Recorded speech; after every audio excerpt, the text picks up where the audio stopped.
Well, we know by now that the remarkable and rejuvenating geothermal waters at Mount Princeton Hot Springs have been used for many generations by various peoples, including the Ute Indians and the early mining pioneers.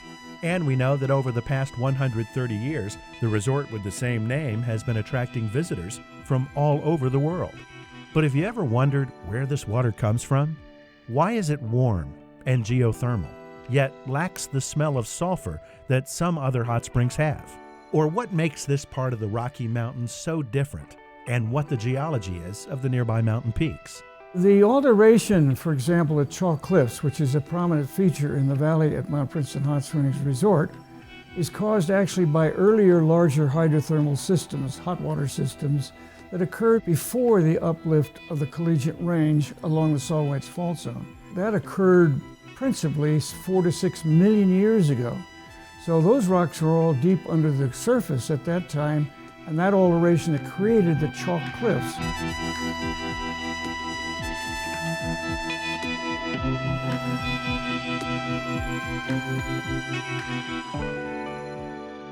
Uplift occurred and lifted the collegiate range on the order of 25,000 feet, or 5 miles approximately. And that uplift was then led by the continued fracturing and folding along the Saltwhite's Fault Zone. And of course, later on, our valley here was cut by glaciers and exposed as we see them today. Mount Princeton, with its elevation of 14,204 feet, and Mount Antero, with an elevation of 14,276 feet, are both part of the Collegiate Range, one of the most spectacular in the lower 48.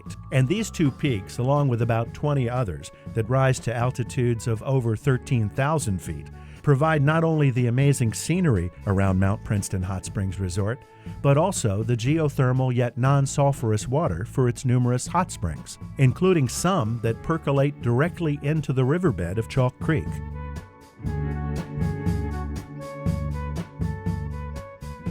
The springs at Mount Princeton are located there because it's at an intersection of one of the main fractures parallel to the Saltwhite's Fault Zone, and again the east-west fracturing. Also, some of the water that's coming out of the springs is probably a mixture of all the water of all the springs in the area that are coming down and flowing down Chalk Creek under the surface.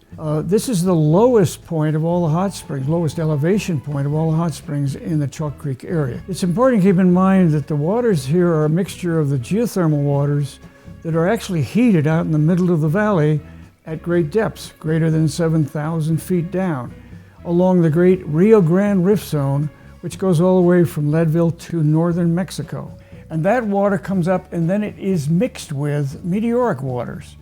The meteoric waters are basically rain and snow water, so that the waters that people use, that swim in the pools, all of that water is mixed geothermal and meteoric water. And the fault systems that are running along this black line are a series of fracture zones.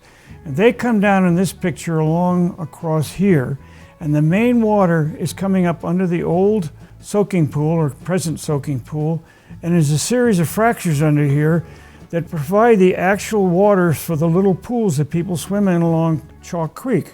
So, now that you know all these interesting facts, make sure you book a cabin or room and stop by and impress everyone with your historical knowledge of this fascinating and beautiful resort.